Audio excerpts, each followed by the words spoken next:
Bismillahirrahmanirrahim. Assalamualaikum warahmatullahi wabarakatuh, Bapak Ibu. Assalamualaikum warahmatullahi wabarakatuh. Waalaikumsalam Waalaikumsalam warahmatullahi warahmatullahi Waalaikumsalam wabarakatuh. warahmatullahi Warahmatullahi wabarakatuh. wabarakatuh. Sudah mumet ya, Pak? Mumet Bu, Sudah banget. banyak ya? Sudah banyak tugas ya? Tapi tugasnya ya inilah ya, semoga gampang lah ya. Yang pertama itu kan cuman membuat informasi ya, informasi perusahaan Bapak Ibu. Kemudian tim halal gitu ya. Kemudian yang kedua kemarin kita membuat daftar bahan. Itu cuman membuat menunya itu atau produknya dua. Nah kalau jasa distribusi cuman satu gitu ya. Untuk jasa logistik atau warehouse itu mungkin dua. Distribusi dan eh, penyimpanan gitu ya. Jadi sepertinya saya pikir nggak terlalu inilah ya, nggak terlalu sulit. Dan saya lihat ini masih banyak yang belum upload ini dari tugas satu juga belum ada yang upload ini. Jadi mohon Bapak Ibu yang belum upload segera diupload tugasnya karena nanti MOT akan menarik tugas ya apa nilai ya nilai Bapak Ibu pukul kalau nggak salah biasanya itu pukul 15.30 atau pukul 16. Jadi sebelum pukul 12, nah nanti kan ada ininya lagi ya, ada review dari fasilitator lagi Bapak Ibu. Jadi ketika sudah diupload, Bapak Ibu komunikasikan di grup kecil atau langsung ke fasilitatornya bahwa tugas Bapak Ibu sudah diupload gitu ya. Baik Bapak Ibu kita hari ini masuk ke apa materi kedua di hari ketiga. Nah, ini materi ke selanjutnya ini adalah unit kompetensi keempat, melakukan penanganan produk yang tidak memenuhi kriteria halal. Nah, sebelum kita masuk nih Bapak Ibu, sebelum kita masuk ke dalam materinya, saya mau tanya dulu. Ini ada penanganan produk yang tidak yang tidak memenuhi kriteria halal atau produk yang tidak halal itu kita tangani. Kira-kira Bapak Ibu, eh, sebenarnya produk yang halal itu seperti apa ya? Ambil saya catat ya. Kemarin saya sudah setor ke MOT untuk aktifan sudah mungkin nanti di input. Sambil saya catatkan, eh, ada yang mau berkomentar yang dinamakan produk halal itu seperti apa, Bapak Ibu?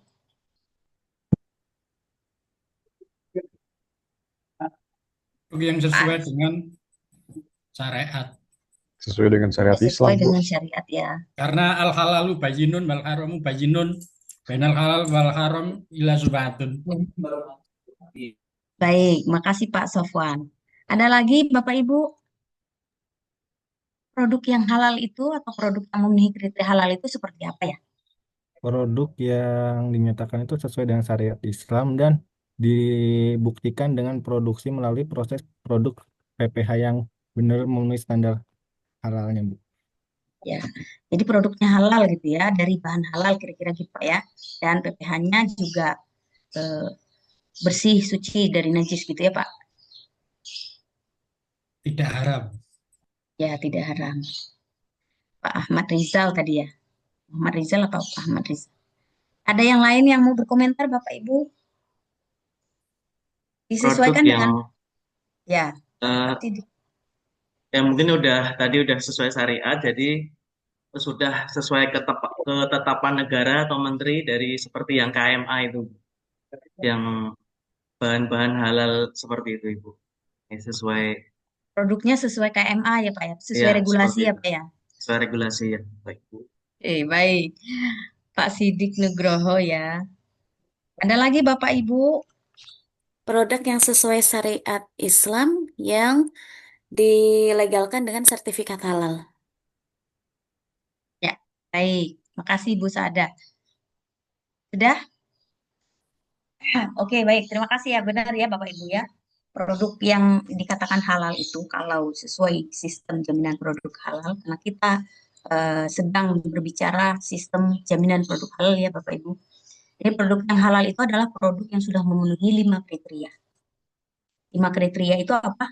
Yang pertama, perusahaan tersebut mempunyai komitmen dan bertanggung jawab terhadap keberlangsungan sistem jaminan produk halal itu. Komitmennya apa? Komitmen itu yang pertama ya mematuhi perundang-undangan sistem jaminan produk halal. Yang kedua itu eh, komitmennya itu ada komitmen tertulis nanti ya ketika Bapak Ibu mengajukan eh, pengajuan sertifikat halal nanti ada komitmen. Nah, PU ini harus komitmen tertulis bahwa PU ini akan menjalankan sistem jaminan produk halal secara berkelanjutan gitu ya.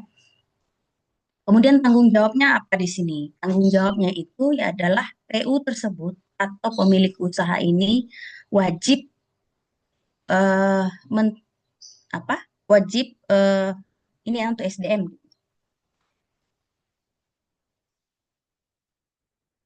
wajib punya penyelia halal gitu ya. Punya SDM yang memadai. Salah satunya itu penyelia halal. Karena ini salah satu prasyarat dalam pengajuan sertifikat halal. Begitu. Kemudian ada tim di dalamnya. Nah, jadi komitmen perusahaan itu pertama patuh kepada undang-undang, kemudian ada komitmen tertulis, kemudian bertanggung jawab terhadap SDM-nya. Satunya ada eh, penyelia halal itu. Yang kemudian produk yang dikatakan halal itu benar tadi ya, produk itu adalah eh, berasal dari bahan-bahan yang approved, berasal dari bahan-bahan yang memang sudah halal, baik itu eh, yang diatur oleh negara dia apa sudah otomatis halal atau dia sudah punya dokumen halal. Yang otomatis halal kan tidak ada dokumen ya Bapak Ibu ya. Tapi yang wajib halal itu wajib mempunyai dokumen. Jadi produk yang dikatakan halal itu adalah berasal dari bahan-bahan yang sudah halal begitu. Kemudian eh, nah untuk kriteria bahan kemarin kita sudah jelaskan ya bahwa kriteria bahan di sini itu bahannya itu yang halal begitu ya. Kemudian tidak berasal dari unsur babi dan turunannya, darah, bangkai, khamar, bagian tubuh manusia gitu ya, atau industri produk samping industri khamar. Kemudian produk yang dikatakan halal itu juga produk itu bebas dihasilkan dari fasilitas yang bersih dan suci. Artinya produk tersebut tidak tidak ada terkontaminasi atau tidak berisiko kontaminasi dari prosesnya, begitu ya. Kemudian produk itu halal, dikatakan halal, eh, pertama berasal dari bahan halal, kemudian diproses secara syariat, dan juga untuk mendapatkan sertifikat halal produk Bapak Ibu di perusahaan itu wajib eh, kalau Komisi Fatwa itu membuat aturan bahwa penamaan produk itu sesuai dengan syariat. Sensorinya begitu juga ya, sensorinya juga tidak boleh ada yang berbau atau berasa yang bahan-bahan yang tidak halal begitu. Bentuk juga kemarin sudah dijelaskan bahwa bentuk juga nanti kalau misalnya Bapak Ibu melakukan proses sertifikasi halal, produk juga itu tidak boleh berbentuk dengan bentuk yang tidak syar'i gitu atau bentuk yang batil gitu. Seperti misalnya berbentuk pocong gitu, ada ya bakso pocong gitu ya, atau berbentuk hewan-hewan non halal gitu, misalnya permen atau bakpao-bakpawan yang berbentuk kepala babi begitu ya, kepala anjing begitu. Nah, itu tidak boleh.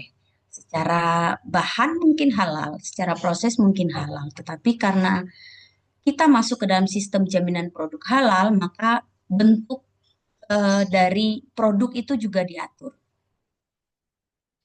Kemudian yang terakhir ada pemantauan dan evaluasi. Nah, produk dikatakan halal itu karena kita juga melakukan pemantauan terhadapnya. Ada evaluasi, ada audit internal selama 1 tahun sekali. Melaporkan keberlangsungan sistem jaminan produk halal di perusahaan kepada BPJPH. Kemudian ada juga audit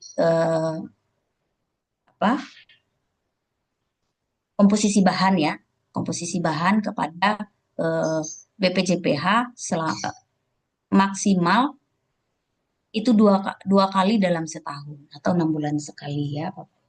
Nah, itu dia yang dikatakan dengan produk yang eh, secara regulasi itu halal, gitu ya.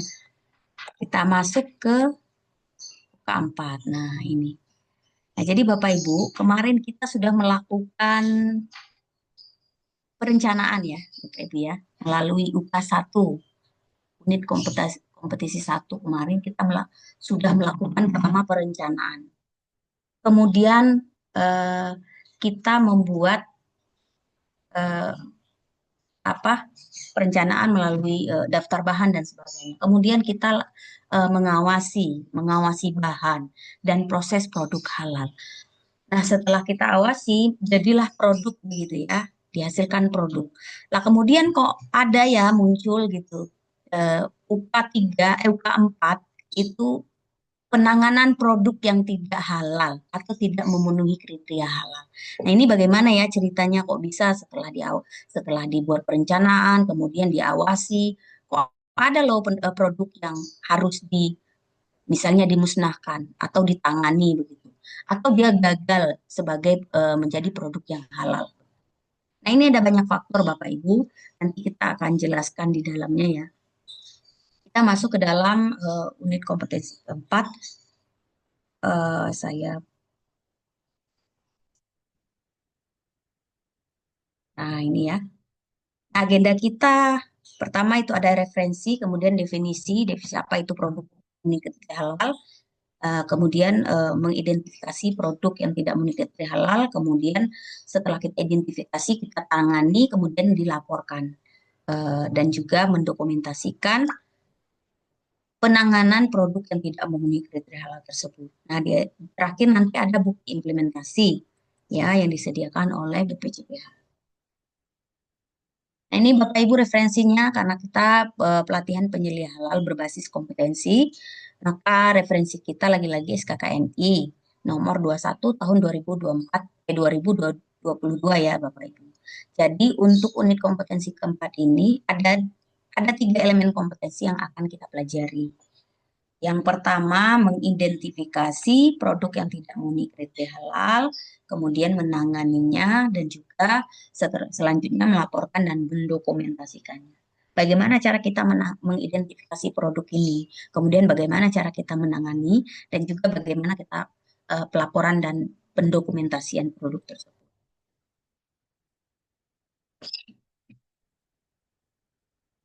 Nah, kita masuk dulu Bapak Ibu kepada pengertiannya. Ternyata produk yang tidak memenuhi kriteria halal tersebut adalah produk yang sudah disertifikasi tetapi terlanjur diproduksi dari bahan yang tidak memenuhi kriteria bahan. Nah, ternyata produk ini sudah ada sertifikat halalnya Bapak Ibu. Produk yang akan kita musnahkan ini sudah ada sertifikat halalnya, diproduksi dari bahan yang tidak memenuhi kriteria bahan. Bagaimana? Kemarin kan kita sudah membuat daftar bahan yang semuanya itu approve gitu ya. Maksudnya semua dokumen bahan itu terpenuhi. Kenapa kok ada bahan yang tidak memenuhi kriteria bahan? Nah, yang disebut dengan produk yang diproduksi dari bahan yang tidak memenuhi kriteria bahan ini adalah produknya itu mungkin diproduksi dari bahan yang tidak ada di daftar bahan. Nah, misalnya kemarin begini, kita menggunakan minyak goreng A, misalnya kalau dalam makanan minuman ya, kita menggunakan minyak goreng A. Kemudian pada suatu waktu ternyata minyak goreng A itu tidak ada di pasaran. Kita ganti menjadi minyak goreng B tanpa kita melakukan tanpa kita melakukan pelaporan terlebih dahulu dan belum ada persetujuan dari BPJPH kalau kita boleh menggunakan minyak goreng B tersebut. Maka produk yang dihasilkan dari proses produk halal memakai minyak goreng B ini disebut dengan produk yang tidak memenuhi kriteria halal. Lah kok bisa Bu? Kan dia sudah punya sertifikat halal misalnya. Dia sudah punya sertifikat halal untuk minyak goreng B tersebut. Tetap masuk ke dalam produk yang tidak memenuhi kriteria halal. Bukan tidak halal ya Bapak Ibu ya, tapi tidak memenuhi kriteria karena dia menggunakan bahan yang tidak ada di daftar bahannya. ya. Nah, atau penggunaan bahan baru misalnya. Kalau misalnya suatu saat Bapak Ibu menggunakan bahan baru, tetapi ternyata tidak ada sertifikat halalnya, misalnya menggunakan bahan curah. Nah, itu juga tidak boleh digunakan karena nanti akan menghasilkan produk yang tidak memenuhi kriteria halal. Atau dia itu secara sistem jaminan produk halal, halal gitu ya, secara ekosistem halal, produk ini tidak akan dinyatakan halal begitu. Atau dia itu bukan tidak bukan haram gitu ya, tetapi dia tidak memenuhi kriteria halal karena dia tidak menggunakan bahan-bahan yang ditulis dari awal begitu. Nah, nanti bagaimana? Apakah bisa digunakan lebih lanjut gitu? Karena kan halal ya. Ya sebenarnya boleh, tapi nanti ada mekanisme untuk eh, ininya ya, apa namanya, pergantian bahan tersebut. Seperti misalnya melakukan ajuan penggantian bahan dulu, kemudian produk itu setelah di-approve oleh BPJPH, baru kemudian produk itu dikatakan produk yang halal begitu atau masuk kriteria halal. Kemudian selain itu Bapak Ibu bisa juga produk yang tidak memenuhi kriteria halal ini berasal dari kriteria fasilitas diproduksi dari fasilitas yang tidak memenuhi kriteria fasilitas produksi. Nah, kriteria fasilitas produksi ini adalah dihasil fasilitas yang tidak ada dokumen halalnya. Kemudian fasilitas itu tidak bersih dan suci. Kemudian fasilitas itu digunakan bersamaan dengan produksi produk yang tidak halal misalnya. Atau produksi dengan produk yang belum disertifikasi halal. Atau disebut dengan sharing facility ya Bapak Ibu. Nah maka kemudian ketika kita melakukan sharing facility di fasilitas produksi orang lain, maka pastikan bahwa fasilitas tersebut pertama suci dan bersih, kemudian tidak digunakan bersamaan atau tidak digunakan sharing dengan produksi yang tidak halal atau tidak digunakan dengan produksi produk yang belum disertifikasi halal. Karena kita mengurangi risiko ya Bapak Ibu ya. Mengurangi risiko untuk produk kita itu terkontaminasi ketika misalnya fasilitas tersebut digunakan untuk memproduksi produk yang belum disertifikasi halal. Kita kan tidak tahu ya, kita tidak bisa menelusur bahwa produk tersebut apakah menggunakan bahan-bahan yang approve, yang halal atau tidak, begitu. Nah, selain itu Bapak Ibu ya, ini selain dari fasilitas, nanti juga akan ada banyak lagi faktor-faktor kenapa kemudian produk yang kita hasilkan dari proses produk halal tersebut tidak masuk kriteria halal gitu. Salah satunya ini Bapak Ibu dari bahan ya. Bahan misalnya nih ada gambar nih, ada foto ayam nih. Kenapa ya ayamnya Pak ya? Ini kenapa tidak sesuai Bapak Ibu ayamnya ini? Ada yang bisa berkomentar? Ini misalnya Cara karkas cara penyembelihannya tidak sesuai syariat Islam, Bu. ya. Bisa dilihat dari fisiknya Pak ya, hanya bolongan saja. Itu terindikasi bahwa ayam tersebut tidak dipotong sesuai syariat Islam. Karena kalau sesuai syariat Islam itu maka akan terputus 3 saluran yang dianjurkan itu ya, terpotongnya 3 saluran untuk unggas gitu dan ruminansi ya. Jadi ini adalah salah satu jenis ketidaksesuaian. Ketika misalnya bahan datang, makanya perlu pengawasan. Ketika bahan datang ternyata ada bahan yang ternyata tidak disembelih dengan benar misalnya. Karkas ayam tidak disembelih dengan syariat, maka kita bisa recheck atau mengembalikan ya.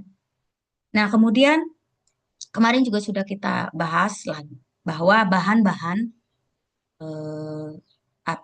kriteria bahan yang tidak boleh masuk ke dalam PPH itu adalah bahan yang berasal dari babi dan turunannya ya. Kemudian tidak boleh berasal dari darah. Nah, makanan dari darah yang selama ini ada di Indonesia itu ternyata tidak boleh ya, secara syariat tidak boleh. Karena ternyata bukan Muslim saja yang memakan ya. Infonya ternyata bukan non Muslim saja, tapi Muslim juga ternyata ini udah kayak semacam tradisi gitu ya. Ini tidak boleh ternyata. Kemudian dari bangkai, bagian tubuh manusia yang khamar atau bahan yang tidak lazim digunakan di industri dan sebagainya. Nah, ini kriteria bahan ini Bapak Ibu bisa Bapak Ibu baca di buku panduan penyelia halal Kepkaban nomor 20 ya untuk sistem.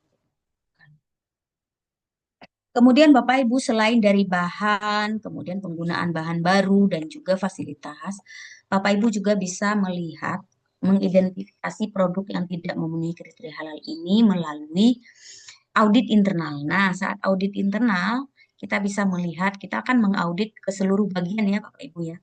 Pertama, mengaudit bagian pengadaan, mengaudit bagian pemeriksaan, mengaudit bagian produksi, QC, dan sebagainya.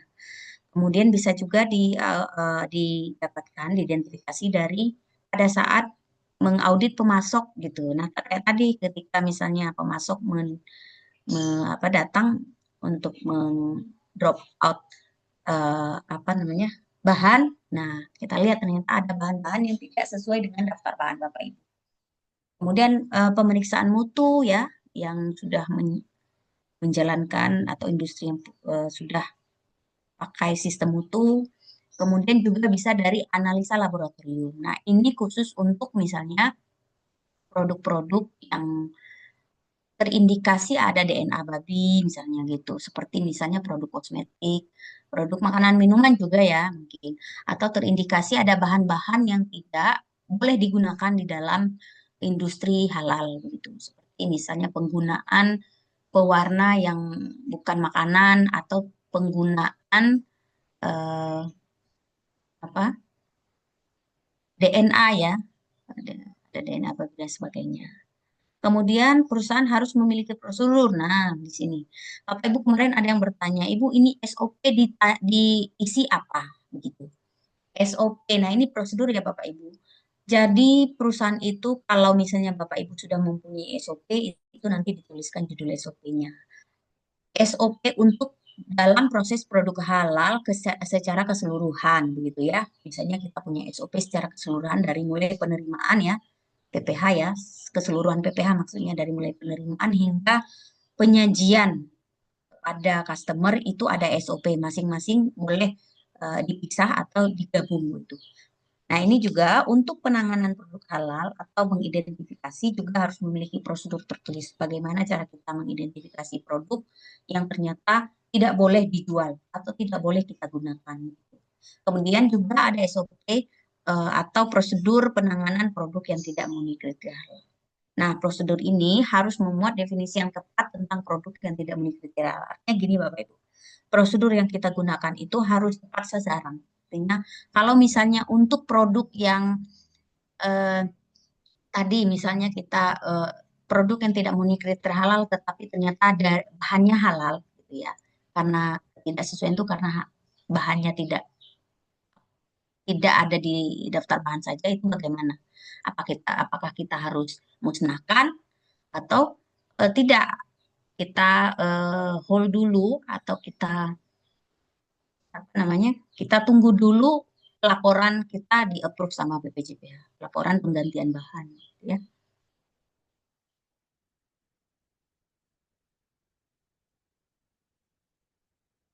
Nah, langkah kerja kita sebagai penyelia ketika misalnya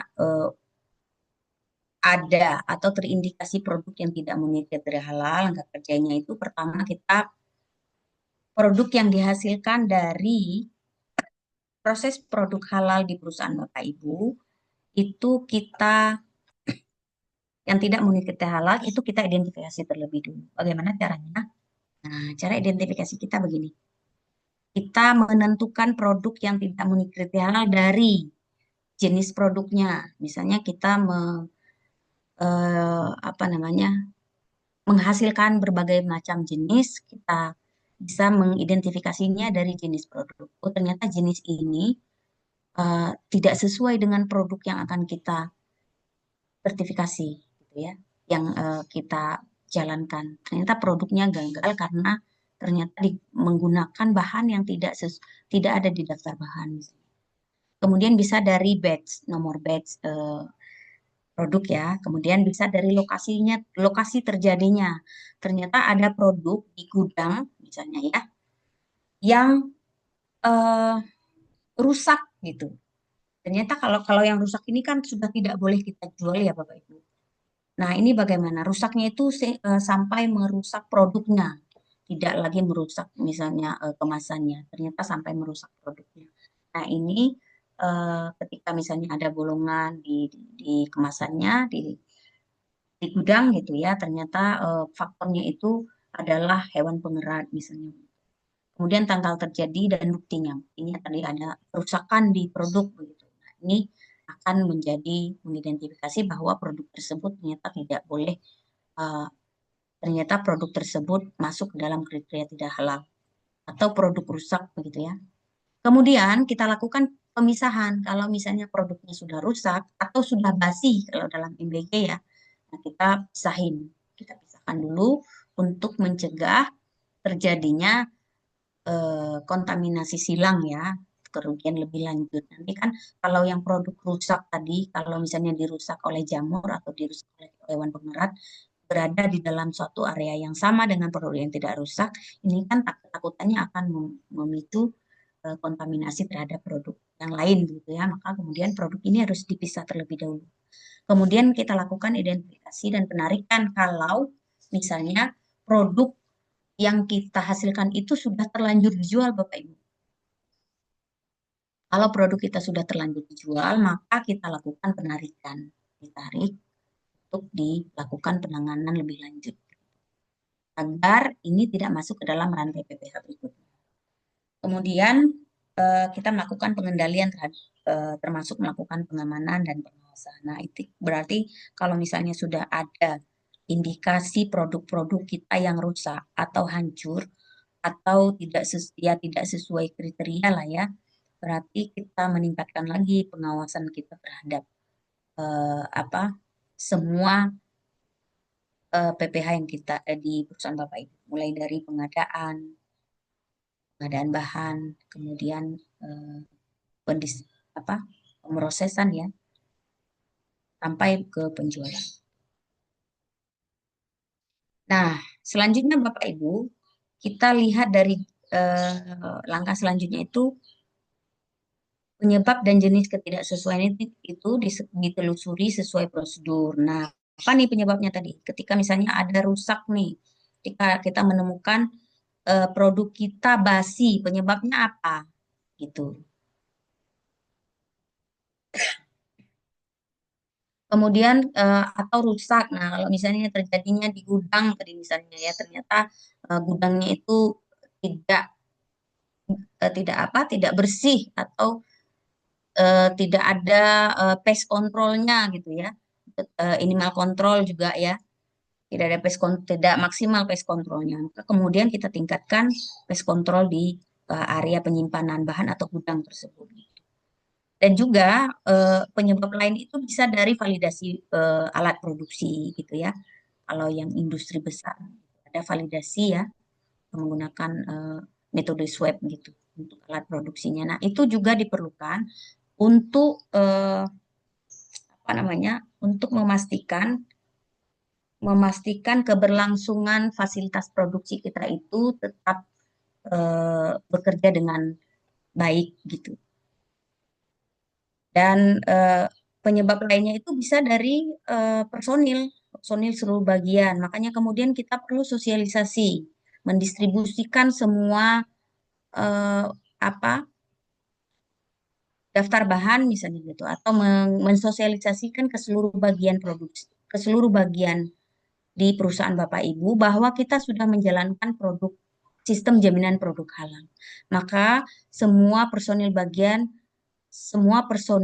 harus mentaati semua prosedur yang kita jalankan gitu ya, agar ini menghindari atau mengurangi risiko dari ketidaksesuaian yang disebabkan oleh personil misalnya gitu. Kalau misalnya contohnya gini Bapak Ibu, misalnya di restoran ya, lagi-lagi makanan minuman di restoran misalnya gitu. Ada eh, karyawan yang membawa makanan dari luar. Nah, itu kan sebenarnya ini kalau industri makanan minuman itu tidak diperbolehkan, kecuali dia makan di luar atau tidak dimakan di dalam area produksi tersebut. Dia punya ruangan khusus yang tidak masuk ke dalam denah atau layout produksi, diperbolehkan. Atau personil tersebut menggunakan bahan-bahan makanan yang ada di dapur untuk makanan pribadi mereka, gitu. Menggunakan fasilitas juga ya, menggunakan fasilitas produksi untuk makanan-makanan karyawan. Enggak, sebenarnya harus diatur. Kemudian setelah kita identifikasi, nah ini karena kita penyelih halal itu harus mampu telusur ya Bapak Ibu. Ini ada metode telusur, metode 4M1E ini. Nah, kita pertama menelusur dari bahannya. Kenapa bahan kita kemudian tidak eh, dari bahan baku yang tidak halal misalnya gitu ya, tidak ada dalam daftar bahan halal khususnya. Kalau tidak ada di dalam daftar bahan halal, maka kemudian itu tidak boleh digunakan. Kecuali kita mensubstitusi ya dari awal begitu. Maka ini mungkin akan lebih mudah dan lebih ringan begitu. Di kemudian hari gitu. Kemudian dari mesin, nah mesin itu fasilitas produksi. Apakah mesin yang ini terkontaminasi bahan tidak halal atau najis? Maka sharing facility itu dipastikan dulu eh, dokumennya atau dipastikan dulu kebersihannya. Kemudian dari personilnya, manusia gitu ya, personilnya tidak menjaga diri dari najis atau bahan yang tidak halal, misalnya membawa makanan dari luar ke area dapur atau menggunakan fasilitas itu dengan bahan-bahan yang dari luar atau dari luar gitu ya. Kita tidak tahu nanti bahan yang dipakai itu apakah halal atau tidak begitu. Kemudian metode kerja yang tidak sesuai kriteria SCPH.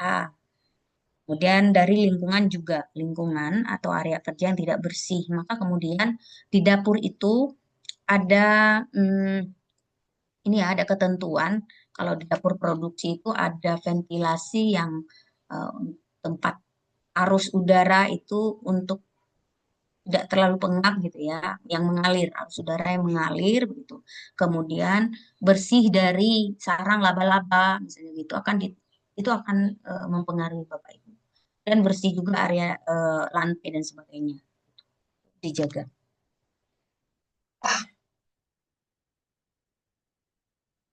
Nah, selanjutnya setelah kita identifikasi Bapak Ibu produk yang tidak memiliki kriteria halal ini, lalu bagaimana kita tangani?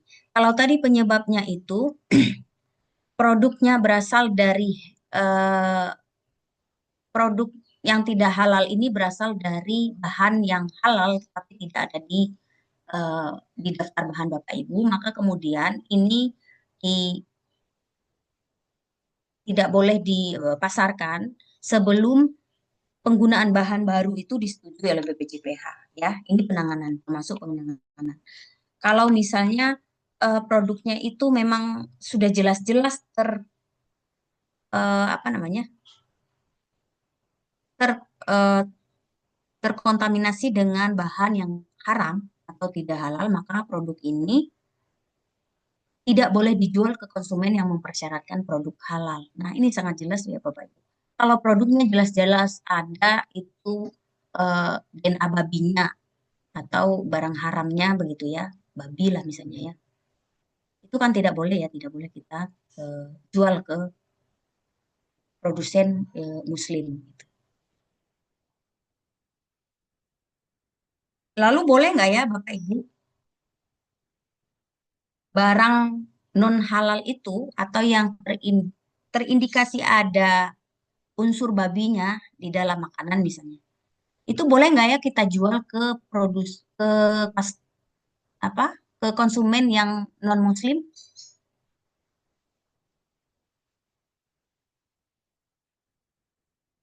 Boleh nggak Bapak Ibu ya? Saya ingin berkomentar. Menurut saya sih harusnya sih boleh ya Bu ya. Boleh ya Pak ya? Kenapa bolehnya Pak?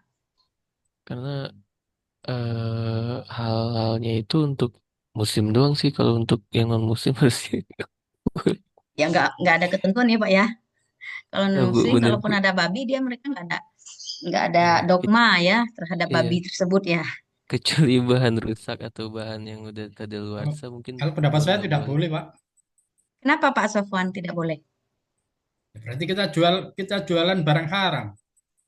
Ya mereka juga makan barang, mereka makan boleh makan babi Pak. Nah, ya kan kita jualan barang haram akhirnya. Kan Oh gitu jualan ya. barang haram kan Iya tidak iya boleh, iya. Pak.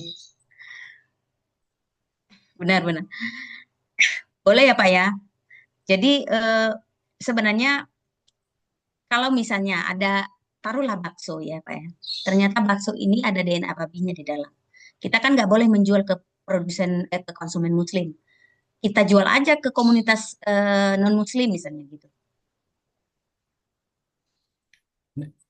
Nah, ya tidak boleh, Bu. Nggak boleh. Karena kalau Tergantung kalau kita Bu, tahu loh ya, tergantung kalau saya Bu, Ya Pak Sadan, Pak Daniel. tergantung Bu. Tergantung bagaimana Pak. Misalnya kan kalau misalnya kan saya di Biak Papua ini Bu, Heeh.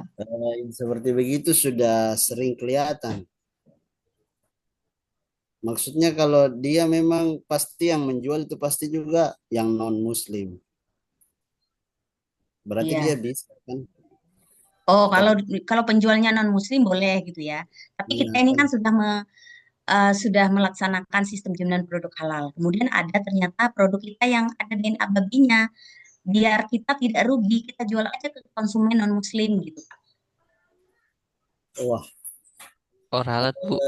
Berarti kayaknya nggak bisa Pak Bu, karena kan sudah ini.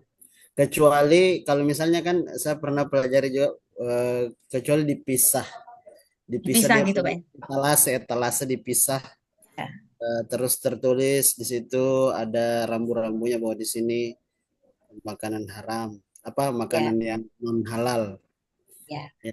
Kalau di Papua Bu, biasanya kalau dibilang haram nanti marah-marah orang. Ya, Lain tidak non halal halal, aja non kayak Pak halal. ya bahasanya ya. Tidak halal gitu ya. Berarti mereka tahu dong halal dan haram gitu Pak ya. Orang makanan Iya, non halal aja dibilang haram dia nggak terima gitu ya Pak. itu sudah Bu. Iya, berarti ya, pemahamannya harus diiniin lagi tuh orang-orang. Jadi begini Pak. Jadi ketika misalnya ada bakso nih yang terindikasi tidak halal, nah ini ada ketentuannya. Jika tidak dapat dijual konsumen yang tidak mempersyaratkan produk halal atau non-muslim, maka kemudian itu dimusnahkan atau dimanfaatkan sebagai pakan ternak ya. Tetapi sebenarnya ini boleh dijual ke konsumen yang non-muslim. Karena kan dia asal apa jenis ketidaksesuaiannya tadi itu kan karena ini aja ya Pak ya, karena ada DNA babi. Kalau orang non-muslim ini kan tidak ada dogma mereka ketika mereka memakan babi. Itu boleh saja, kan tidak membahayakan tubuh mereka ya. Kalau bagi mereka ya tidak membahayakan tubuh gitu. Boleh saja, tetapi dengan ketentuan yang mengikat, ketentuan-ketentuan yang ketat gitu Pak. Misalnya gini, kita ini kan tidak sebenarnya kita ini tidak menjual produk haram, tetapi ternyata ada produk yang tidak memenuhi kriteria, maka kemudian kita jual saja pada part tersebut kepada eh, part produksi tersebut kepada konsumen non muslim gitu. Boleh saja, tapi ketentuan yang mengikat atau ada syarat-syaratnya gitu. Misalnya begini, kita jual ke konsumen yang tidak halal, eh, eh, konsumen tidak halal lagi. Kita jual ke konsumen yang tidak mempersyaratkan produk halal atau non muslim, tetapi syaratnya mereka benar-benar memakan atau apa mengkonsumsi oleh komunitas mereka. Tidak boleh lagi dikasih ke misalnya tetangga yang muslim gitu ya atau misalnya ke apa namanya ke kerabat-kerabatnya yang muslim misalnya begitu. Itu harus ada MOU, Pak. Nah, untuk yang ini saja, untuk penanganan produk yang ini saja. Tapi kan selanjutnya kan kita tidak mau ya produk kita gagal terus. Kita mau dong produk kita itu terkena najis atau terkena benda haram terus gitu ya. Nah, untuk ini saja. Jadi ketika ada case kayak begini, maka kita buatkan MOU atau persyaratan-persyaratan yang mengikat begitu. Untuk dijadikan pakan ternak juga begitu. Ketika misalnya ada produk nih, bakso tidak kita jual ke konsumen yang non muslim, tapi kita jadikan pakan ternak. Kita kan bentuknya sudah jadi bakso ya Pak, bulat. Bisa saja kalau kita jual ke pakan ternak sama produsennya dijual lagi misalnya begitu. Masuk lagi ke rantai PPH berikutnya. Nah, ini eh, itu kan yang hal-hal demikian ini tidak kita hindari. Jadi kemudian Syaratnya itu kita sebagai yang memproduksi produk yang tadi ada produk yang gagal tadi, syaratnya itu kita buat MOU ke mereka, ke produsen peternak tadi. Boleh berpendapat, Bu. Misalnya gini, sebentar Pak. Misalnya syaratnya itu kita lakukan perlakuan terlebih dahulu terhadap produk tersebut. Apakah kita cacah terlebih dahulu baksonya sehingga dia tidak bisa digunakan atau dimakan lagi oleh manusia. Atau kita buatkan perlakuan, kita buatkan dulu misalnya pewarna-pewarna sehingga itu tidak dimakan oleh manusia, tidak dimanfaatkan lagi oleh manusia, tetapi bisa dijadikan pakan ternak dan tidak membahayakan ternak.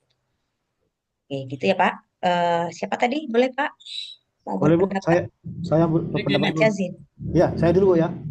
Ya, Kalau silakan Pak Syazin. kalau menurut Nggak saya bisa, sih itu halal haram itu nggak ada bisa dua jual pendapat, beli ada apa dua tinjauan Bu ya. Kalau tinjauan jualan syar'i barang haram itu nggak bisa, Bu. jelas nggak Oh boleh Bu. ya, Iya. sebentar Pak Sofan. Pak Syazin gimana Pak? Nanti Pak Sofyan ya setelah ini. Jadi ada dua tinjauan. Pertama dari tinjauan syar'i. Kalau dari syar'i pasti itu tidak boleh Bu, karena kita termasuk menjual barang yang haram. Karena kita menjual barang haram itu tidak boleh. Nah kalau kasus tadi itu kan ada percampuran antara barang halal dan barang haram meskipun yang Ya, haram sedikit. Nah kalau ada dua barang percampuran maka yang dimenangkan itu yang haram ya. Artinya ya, hukum dari barang itu adalah haram kan ya. Dan itu tidak boleh ya, dijual, tidak benar. boleh dijual. Jadi kalau dari pandangan saat itu. Kemudian kalau dari pandangan hukum negara, undang-undang, saya kira tidak masalah sepanjang itu tidak membahayakan bagi konsumen. Ya. Saya kira itu. Ini kasusnya tadi itu terkontaminasi babi ya Pak ya, bukan terkontaminasi misalnya borak. Iya, Oh yang membahayakan tubuh, tapi borak itu. Kalau borak jelas-jelas siapapun manusianya, mau muslim atau tidak, maka kemudian itu akan membahayakan tubuhnya. Tapi kalau babi, untuk yang non-muslim tadi kan dia tidak ada dogma terhadap babi tersebut. Kalau ya, kita kan memang babi itu haram, tidak boleh dipertanyakan lagi dan tidak boleh kita makan dan itu tidak bisa dipertanyakan lagi. Gitu. Tapi kalau non-muslim kan itu tidak ada boleh. dogma untuk itu. Jadi maksud saya ini, jadi maksudnya ini Bapak, Pak Sofwan juga ya, bahwa produk ini kan gagal ya Pak. Kita menanganinya seperti apa? Bukan kita harus menjualnya gitu loh. Ini gagal tetap kita jual. Maksudnya itu yang gagal ini pada part produksi ini, pada bagian ini, pada saat yang gagal ini saja boleh kita jual ke konsumen yang tidak mempersyaratkan produk halal. Tapi kalaupun tidak boleh, kalau misalnya kita keberatan juga karena kita mempunyai pendapat kalau ini tidak boleh kita jual ke konsumen yang non halal, non muslim misalnya gitu.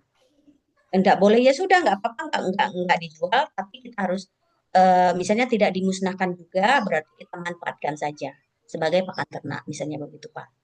Nah ini tidak mengikat gitu loh Pak. Tetapi diperbolehkan kalau di sistem jaminan produk halal gitu maksudnya Pak Sofwan. Iya, Bu. Ya Pak Sofwan ya Pak Josin juga. Kemudian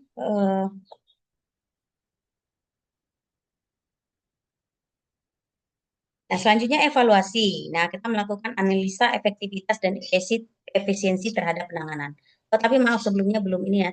Nah, kemudian di dalam industri halal ini Bapak Ibu, tidak ada yang dinamakan dengan reward pengolahan ulang misalnya. Ketika misalnya tadi ada bakso yang kemudian yang terindikasi ada babinya, kemudian kita produksi ulang, kita olah ulang, entah menjadi itu bala-bala bakso gitu ya, atau apa begitu ya, sehingga eh, memperbaiki ininya, mengolah kembali gitu ya, mengolah ulang sehingga dapat memenuhi standar. Nah, itu tidak boleh.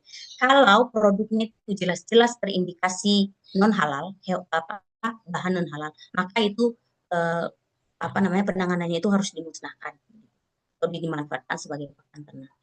Makanya kemudian di dalam industri halal itu tidak ada reward gitu, tidak ada downgrade juga. Misalnya kita dengan menurunkan kualitas produk ya, misalnya downgrade itu maksudnya kita jual murah aja lah gitu ya. Atau kita jual curah misalnya gitu. Nah, ini tidak boleh, apapun bentuknya. Kita juga tidak boleh reformulasi di sistem halal ini tidak juga ada istilah reformulasi gitu ya. Mungkin di industri lain ada gitu ya, boleh yang belum menerapkan sistem jaminan produk halal. Nah, kemudian eh, cara mengevaluasinya melakukan analisa efektivitas dan efisiensi terhadap penanganan produk. Nah, kayak seperti tadi Pak ya, kalau misalnya dia sudah jelas-jelas haram, ada unsur babinya, kita apakan gitu. Efektif enggak kita buang saja atau kita musnahkan saja gitu ya, kita jadikan pupuk kayak apa begitu ya, menanamnya ke apa namanya ke dalam tanah atau bagaimana gitu. Kemudian memastikan penanganan produk ini dilakukan secara efektif dan benar dan efektif.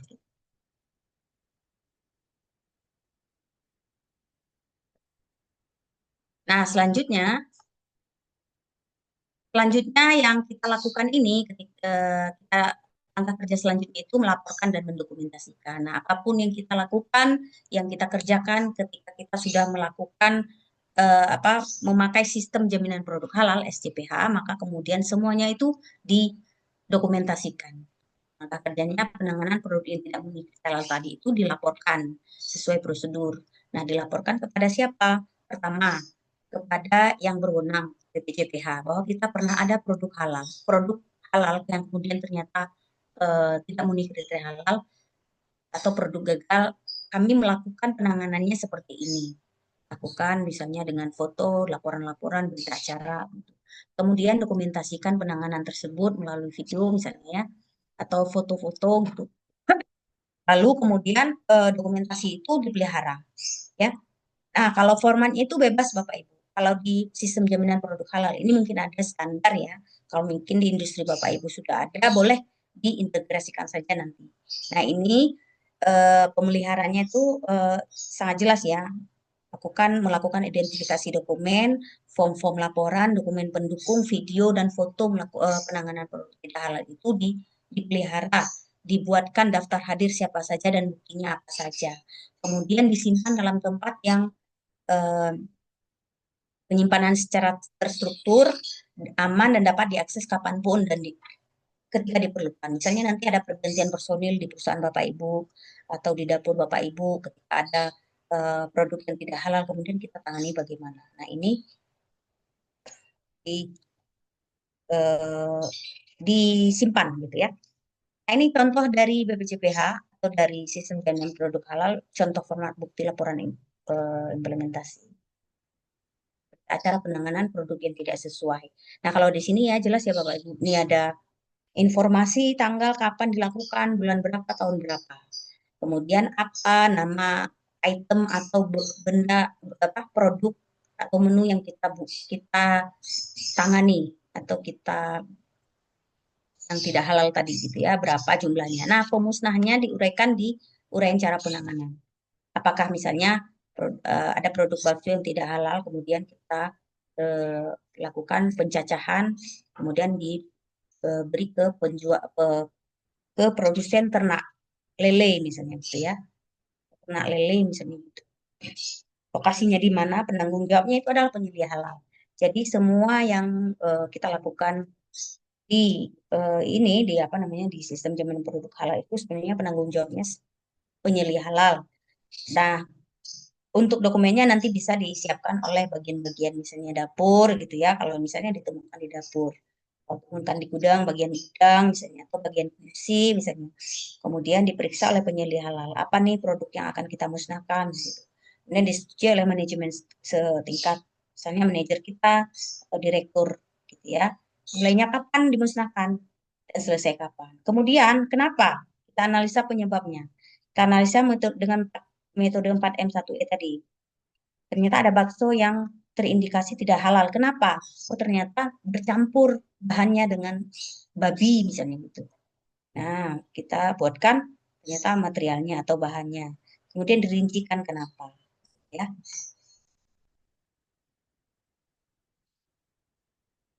Baik Bapak Ibu, itu saja mungkin pemaparan UK 4 yang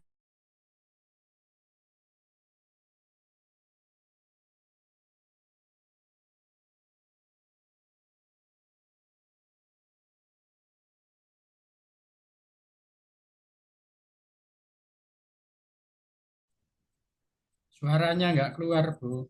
Suaranya tidak ada, Bu. astagfirullahaladzim. Ini baru saja ter-unmute atau gimana Pak? Atau dari tadi? Baru, Bu. Oh, Baru baru ya. saja Ibu.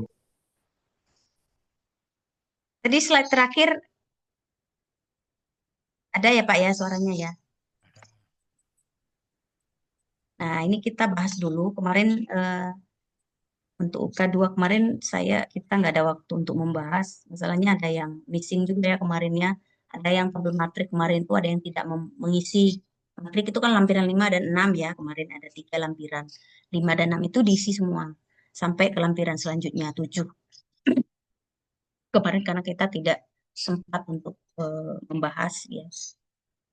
Tinggal di copy saja sih Pak ya. Kalau yang kemarin ya, yang tugas kemarin yang UK2 itu tinggal di copy saja dari matrik atau daftar bahan itu di copy saja bahannya ke lembaran 5 yang kosong kemudian dicentang. Kemarin 2 ya saya mintakan. Bu Cahya silakan Ibu. Ya, Bu, mau bertanya terkait penjelasan Ibu yang tadi yang mengenai kalau misalnya kita udah punya sertifikat halal produk, kemudian satu waktu satu bahannya itu ada yang sudah sorte, udah nggak dijual lagi, Bu. Nah, kemudian kan sebenarnya misalnya tadi stearic acid, kita ada stearic acid dari supplier lain yang sudah ada sertifikatnya di BPJPH. Nah, itu berarti nggak bisa otomatis kita ambil itu ya, Bu. Jadi Iya, harus harus daftar dulu meskipun cuma satu. ya. Tapi itu prosesnya berarti masukin Nggak lama. aja matriks tapi daftar lagi ulang, pembiayaan lagi atau gimana, Bu? Nah, kalau hanya penggantian satu bahan, misalnya Mm-mm. eh, apa tadi? Citric acid ya. Stearic acid misalnya. Ya. Ya, kalau misalnya hanya pergantian satu bahan, kita hanya melakukan proses pelaporan saja. Bahwa kita mau menggunakan, kan ada formnya ya di manual SCPH ya. Nanti kelihatan Hmm. kalau misalnya dikirim utuh itu manual SCPH-nya nanti kelihatan penggunaan bahan baru. Nah, itu saja yang di emailkan ke BPJPH itu. Misalnya, Ibu mau menggunakan bahan ini, tambah kemudian bahan ini. Nah, itu tinggal dilaporkan dan seminggu kemudian ada feedbacknya, Bu. Ada nanti respon dari BPJPH bahwa kita boleh menggunakan. Apalagi misalnya bahan itu sudah memang ada dokumen halal gitu ya, Bu ya. Kecuali tidak ada dokumen halal, maka kita akan Oh, berarti membuatkan sudah ada. Oh, berarti sampai ada surat dari BPJPH bahwa ya, bisa menggunakan surat itu baru kita akan replace gitu ya, Bu? ya. Kalau memang Oke. sudah terlanjur diproduksi, ya kita menunggu saja, misalnya terlanjur diproduksi. Tapi kan produk tersebut tidak boleh kita jual dulu sebelum di-approve sama BPJPH bahwa kita boleh menggunakan bahan tersebut. Ini kalau mau substitusi berarti prosesnya gitu ya, Bu. Di awal, Jadi ya, kita lihat dulu di BPJPH kalau misalnya ada, kita bersurat sesuai dengan hmm, form. Kalau ada jawaban baru kita eh, lakukan substitusi gitu ya, Bu ya. ya. Gini, substitusi itu sebenarnya kita lakukan di awal. Kalau pergantian bahan beda ya. Jadi substitusi itu ketika kita lakukan di awal, ketika kita membuat perencanaan daftar bahan, membuat daftar bahan, kita buat substitusi yang banyak saja, gitu ya. Apa saja masukin aja, walaupun bahan itu belum kita gunakan, tapi yang bahannya itu memang sudah ada dokumen halalnya. Kalau misalnya kasus ibu ini, artinya Bu, ya substitusi ya, tapi di akhir gitu ya. Kita melakukan pergantian bahan atau penambahan bahan gitu bahasanya. Lebih ke beda supplier sih, Bu, biasanya, Bu. Iya, tidak apa-apa. Beda produsen nggak apa-apa. Yang penting kan dia Bisa produsen. eh, beda produsen juga nggak apa-apa. Jadi minta persetujuan dulu sama BPJP. Ya, Bapak Ibu, ya sama-sama Bu Cahya. Bapak Ibu ini ada ini ya, apa namanya, sudah dikirim ke grup besar. Apa tadi ini? Tugas studi kasus UK4. Nah, ini saya pikir gampang. Ada yang ingin menjadi relawan untuk membacakan? Saya catat poin keaktifannya. Yang nggak belum pernah bersuara nih. Ibu Nur Mutia Rahman. Silakan Ibu.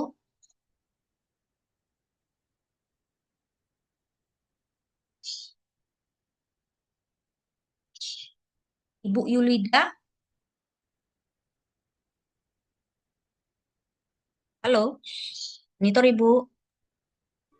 Ini, Ibu, ya silakan Ibu.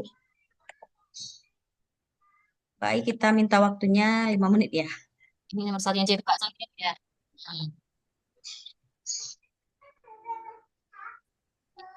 Ya, CV bakso XYZ ya. memproduksi berbagai macam varian bakso yang sudah tersertifikasi halal. Pada untuk memenuhi kebutuhan order, pihak bagian pembelian membeli daging ayam dari pasar tradisional yang tidak tertelusur kehalalannya dan melakukan proses penggilingan dagingnya menggunakan jasa pihak ketiga. Jasa pihak ketiga ini adalah jasa penggilingan daging di pasar tradisional. Setelah ditelusur, jasa penggilingan daging di pasar tradisional tersebut menggiling berbagai macam sumber daging hewani. Berdasarkan proses tersebut, sudah dihasilkan 150 unit produk bakso ayam XZZ. Sebagai penyelia halal yang sudah mempelajari UK4, menangani produk yang tidak memenuhi kriteria halal, Bapak Ibu dipersilahkan mengisi berita acara pemusnahan produk yang sudah disediakan fasilitator. Oke, baik. Terima kasih Bu Yulida. Nah, ini ya Bapak Ibu ya. Silakan langsung diisikan. Tadi apa nih itemnya? Bakso ya, Bakso. bakso. Ini tidak saya ini lagi ya. Kayaknya ini uraian cara pemusnahannya bisa ini nanti ya. Berapa tadi? 150 ya? Nah, lokasinya di mana? Nah, nanti Bapak Ibu buatkan cara pemusnahannya. Ya, cara pemusnahannya bagaimana? Kita Bapak Ibu mau diapakan? Mau dijual lagi atau harus langsung dimusnahkan atau dikasih pakan, dijadikan pakan. Kemudian analisa penyebab. Nah, ini bedanya sama rincian penyebab apa? Kalau tadi 4M 1E ya, M tambah 1E. Apa nih? Nggak usah ditulis 4M 1E-nya ya, Bapak Ibu. Ini kenapa? Apa penyebabnya? Apakah bahan Cara atau penggilingan, fasilitas, fasilitas, apalagi gitu ya, proses, atau prosesnya, personil, Mesinnya. prosesnya Bu. ya, atau proses gitu ya. Nanti Ya. diisikan saja. Kemudian disebab dirincikan. Ternyata tadi dari bahan. Kenapa bahannya? Ada bahan daging, daging ayam ternyata yang setelah ditelusur tidak apa tadi? Daging ayam di pasar tradisional setelah ditelusur tidak Tidak tidak halal begitu ya. ya. Nah, itu dirincikan saja. Ada di ini ya Bapak Ibu ya di besar silahkan diisi. Sepertinya ini 5 menit selesai lah ya. Kalau sudah selesai nanti UK4 ini diupload ke tugas 2. Langsung diupload ke tugas 2. Saya tunggu sampai jam setengah 11 ya. Nah, ini memang tidak banyak.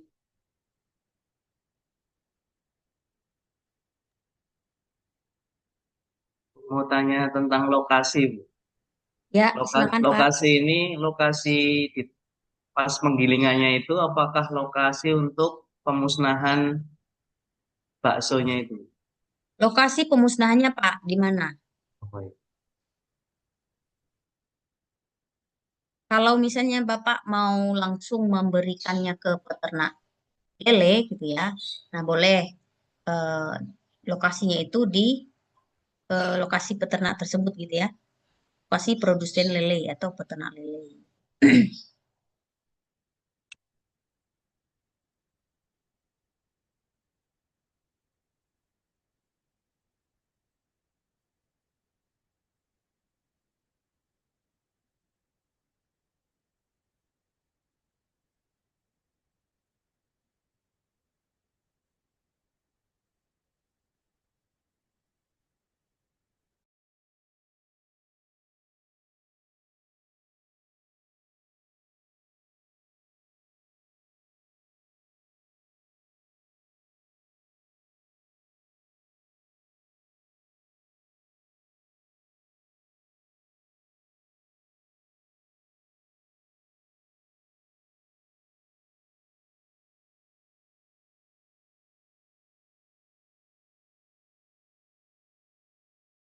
Ada yang sudah selesai, Bapak Ibu?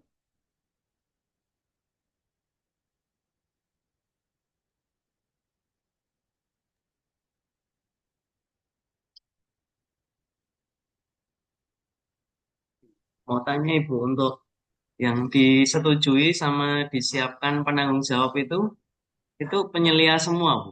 Untuk Eh, tidak. bis- Kalau yang disetujui tadi mungkin manajer manajer gitu kayak atau bisa gitu ya. manajemen kita ya di atas apa atas penyelia halal siapa? Bisa direktur, bisa manajer kita gitu. Disetujui oleh manajemen setingkat. Kemudian disiapkan itu boleh misalnya kalau tadi bakso disiapkan oleh bagian Produksi. bagian produksi boleh bisa atau dapur produksi ya.